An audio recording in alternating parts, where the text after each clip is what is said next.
Welcome to a new setup. I've been doing everything on computer screens. It's gotten nice and sunny in springtime, and I've decided enough of staring at screens. I'm going to do pen and paper. I was exhausted the last time I recorded something. Tried a new character, never really meshed with the new character, so I'm going back to our friend Andelz Copperwolf, who had unfortunately been defeated. I was playing some by myself in between recording times, and Luxia Roundschron, the kobold that he was helping, um, turned out to be kind of mind controlled by the probably necromancer he was hunting, his old colleague Asantha Labsnort, and started attacking him. He didn't understand why. Luck was terrible, even though Luxio was wounded. Andelz just couldn't defend himself well. His attempts to wrestle and disarm Luxia didn't work great. His attempts to punch and kick, use his empty palm techniques as an errant didn't work well. And eventually he was defeated. And I was stumped for what to do because um, you know, but now I have ideas. So we're just going to keep going.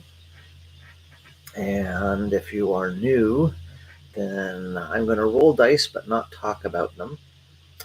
When I'm about to make a die roll on my character sheet, I'm going to pick whether something is easy, medium, or tough. Usually medium. I'm going to roll a certain number of dice based on the skill I have in whatever I'm doing. And I'll start with the smallest die, the d4. If it was 2 dice, 3 dice, and so on. If I picked easy, then all I need is 1 die, 3 or less. So that would succeed. But I only get some small benefit, or in combat only do 1 point of damage. Medium, now I need, instead of a 3 or less, just a 2 or less. That would still be successful. And now I can have a better success, or in combat do 2 points of damage. And tough, of course, now I need only 1s count as success. I would have been successful there. And now I can have the most success, or during combat do 3 points of damage. So I'm going to roll dice and look at them and be happy if they're low, but not talk about them as I play. I think that's an... Oh, and this tablet that you see, I do have my laptop going just so I can look at the rules, and of course, because I'm live streaming in YouTube. Um, but I'm going to use the tablet for the random setting generator spreadsheet that I have made so that you can kind of watch me. What does it look like as I peer over? That's not too dramatic. Okay. And say, tell me some detail about someone I meet.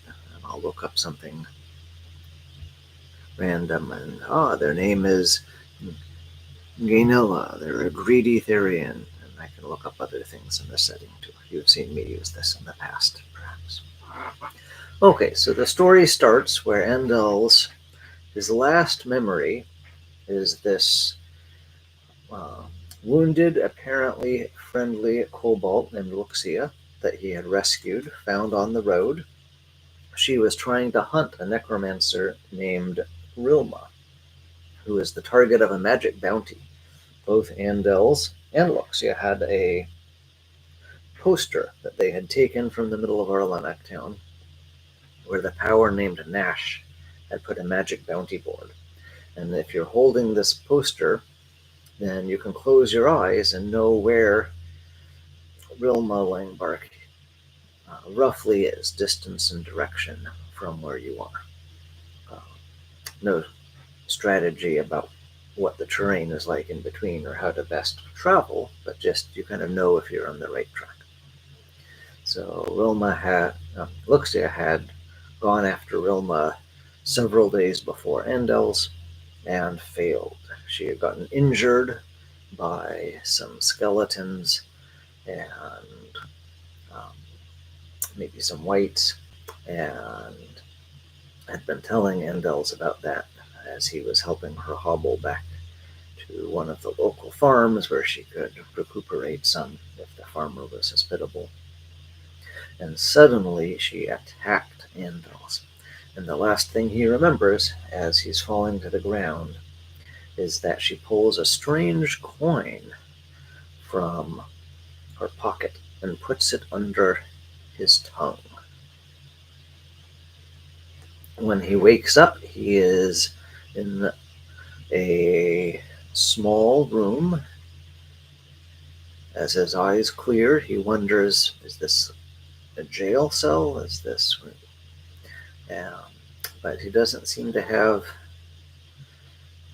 bars. There's a door. It's like a big closet. Where is he? He's confused. His head is slowly clearing. And then he notices that the fog in his mind stays very thick. In fact, he sort of wants to get up and do stuff, but he's just sitting there in the corner of this room. And a berg troll, after some unknown amount of time, comes in the room, bends down and looks at him, and says, "Oh, our newest recruit. Good for you, good for you. We'll have people thinking that you're a zombie or something soon enough." And he gives Andelz a condescending pat on the top of the head and turns and leaves.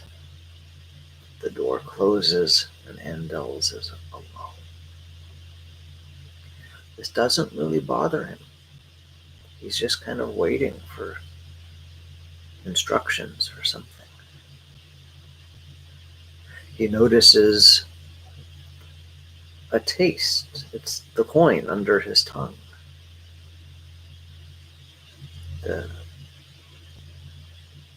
The sense of the coin, the taste, the pressure of it. He likes having it there. Very strange. Maybe that's why he's not hungry or thirsty. Maybe it's magic.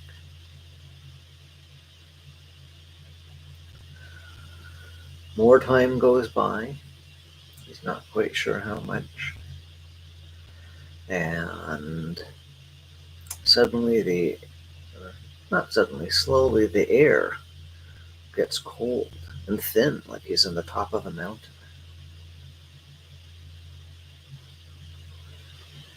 And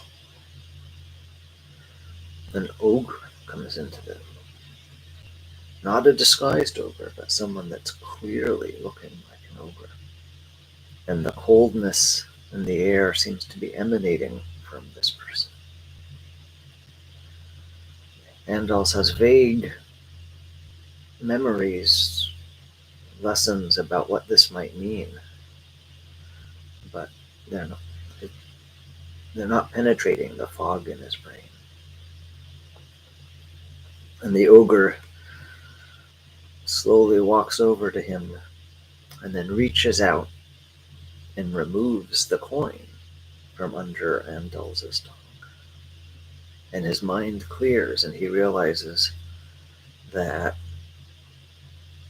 the ogre, the cold, the thin air, he is being visited by the power named Nash, the patron of ruthlessness, who not only sets up the bounty, but helps people when they need to be perhaps too zealous in their goals.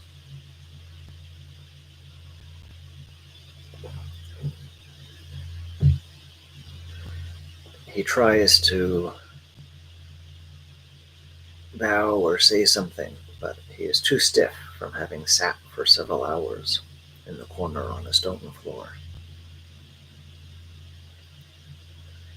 Nash says, "I have need of an errand. Someone is impersonating undead.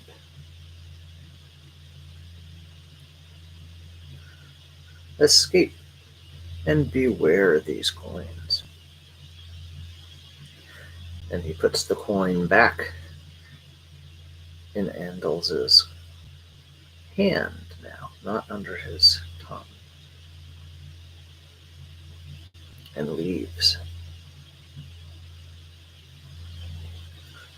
And Andelz feels terrible.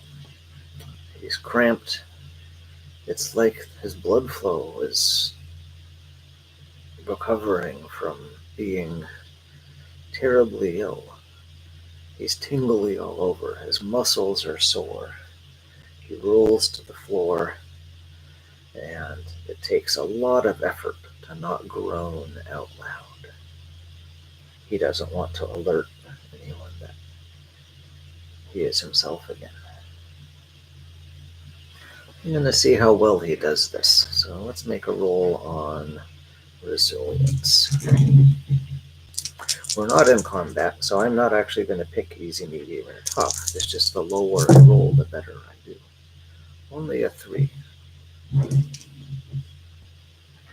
So, the most minor of successes. He manages to eventually kneel and then stand, rub his arms and legs a little. He tries to listen at the door. See how well he can perceive what's on the other side. Just a little bit. Doesn't hear anyone. He thinks it might be safe to come out. He didn't have much with him when he was captured. A backpack with traveling supplies. Maybe he can get that, but mostly he just wants to get out of here. So he quietly tries the doorknob. It's not locked. Why would you need to lock someone that you had mentally controlled? And he tries to open the door quietly and get out without being heard. He is pretty stealthy. Let's see how well he does. And now I'm going to roll for the bird troll that had checked in on him. How perceptive is he? Not as much. So Andelz hears some footsteps from a nearby room. Doesn't go in that direction. Finds some stairs leading up. He wonders how far underground he is. The preternatural chill from Nash has gone, but it's still cold. Like this is a stone basement, not a room in the sunshine.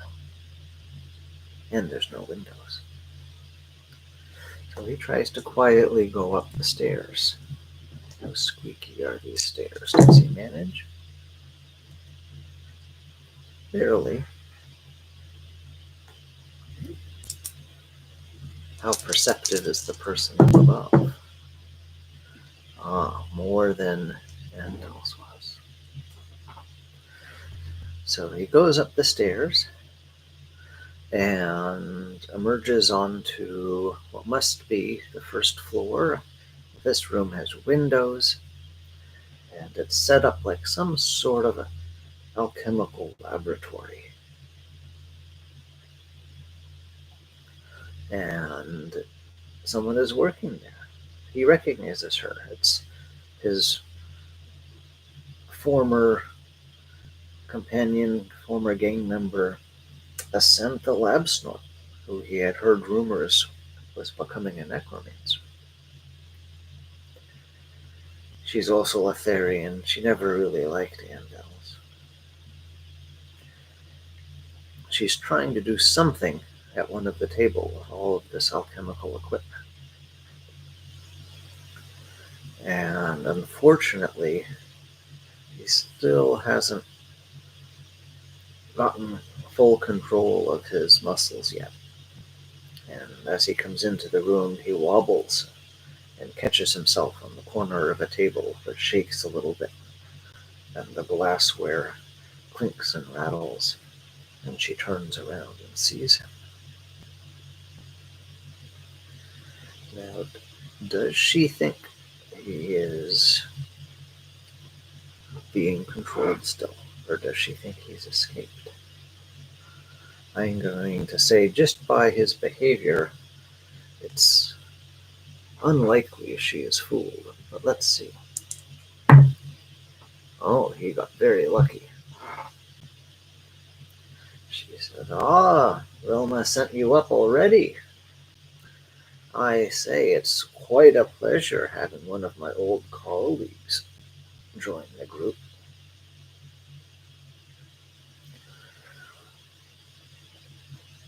Too bad I can't hear, or the coin under Luxia's tongue could have told me what you were talking about as you two traveled. I am wondering, what do you know about me?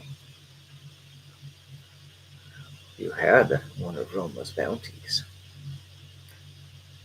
He is a useful partner.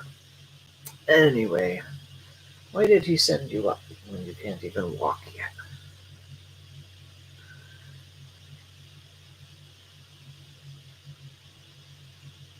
And she steps past Andelz and calls down the stairs. Relma, what are you up to? Why are you disturbing my work? And I think at this point, Andelz wants to either try to run away or push her down the stairs and then run away.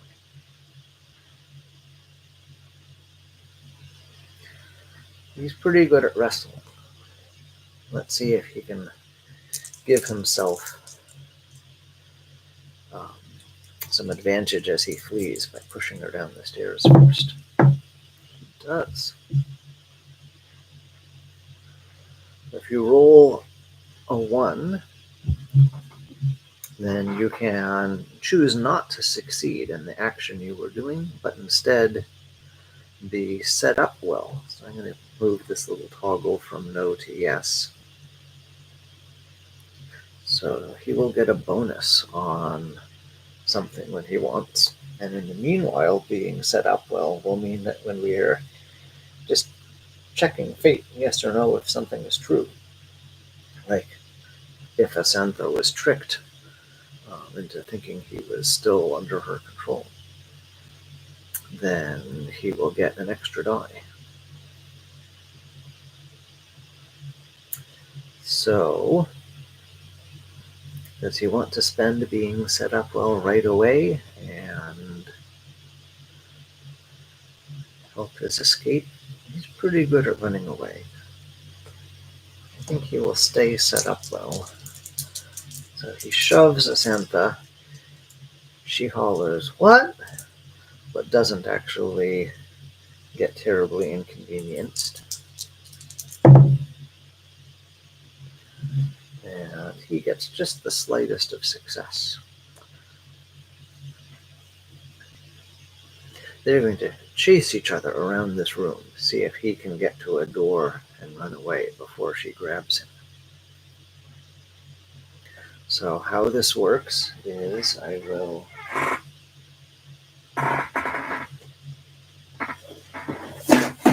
take another character sheet and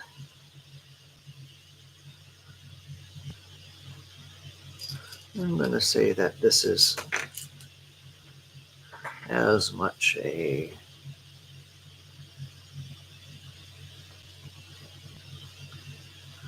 challenge of resilience and composure as it is fortitude or stamina. So I will use that pair of tricks. So with a small success, then he's just reduced her resilience very slightly. She's going to try and grab him. Wrestling, however, is not her forte.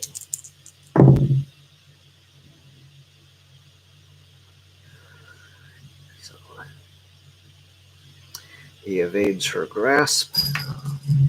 I forgot to say what difficulty, so we'll just go to the default medium. But things are being knocked over. He is being moved towards a corner. He doesn't want to be trapped in the corner of this room. He wants to get to a doorway that he hopes leads outside.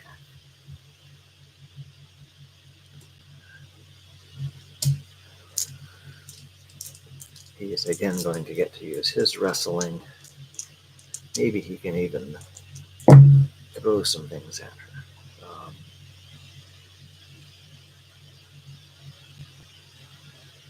So some good progress that he makes.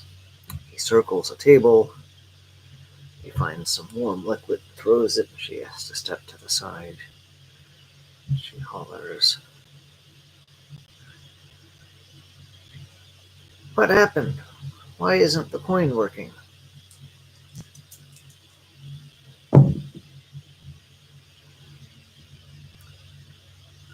With the medium, she needs a 2. She doesn't manage to grab him or corner him anymore.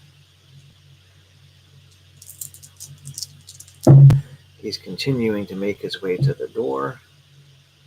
So she is out of resilience and loses a point of composure. She says, "Fine, have some acid." And she knows what to grab amidst all this alchemy.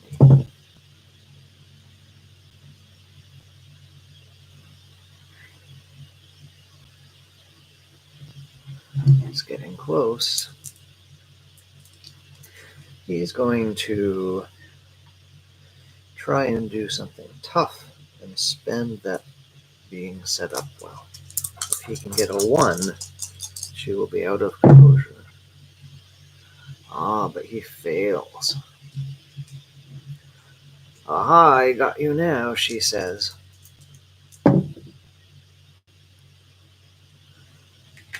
He is backed into the corner. Poor Andelz. Contests are just not his thing.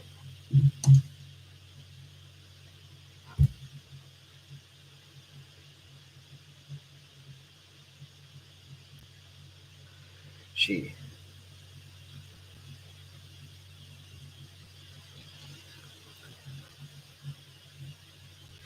has him cornered in the corner of the room, and she notices that he's holding the coin. "How did you get that out of your mouth?" she says.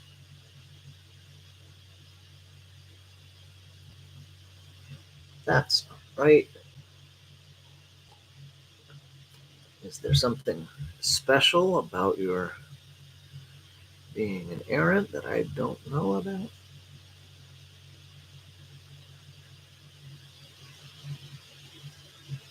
She takes another matching coin out of one of her pockets and tries to put it in his mouth.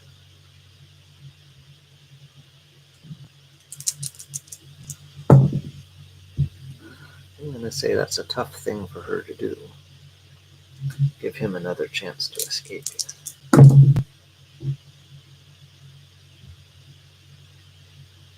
They've grabbed each other. He grabs her wrist. She's trying to put the coin in, maybe has one hand over his neck, pushing him against the wall. He is trying to keep the hand with the coin away from his face.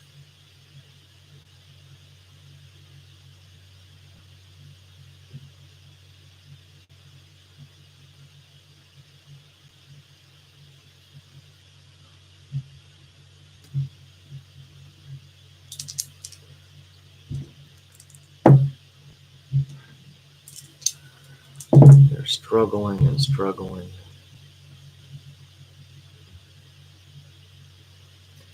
And Rilma comes up the stairs and sees this. And says, "What's going on? Why did you take the coin out of his mouth?" And Asantha's distracted a little, enough for Andelz to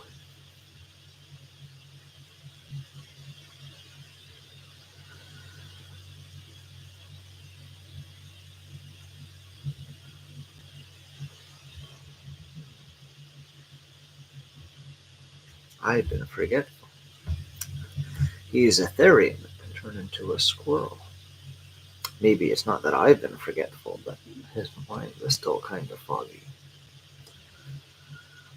So she's slightly distracted by Wilma, and Andelz remembers, wait a minute, I don't have to escape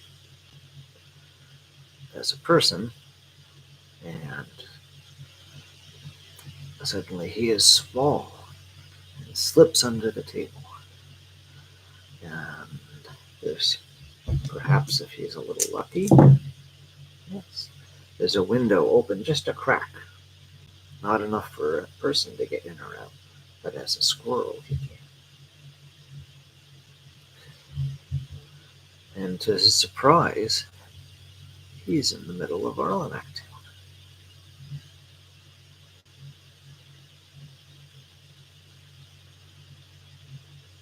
Okay, I'm going to stop for now. See how this worked.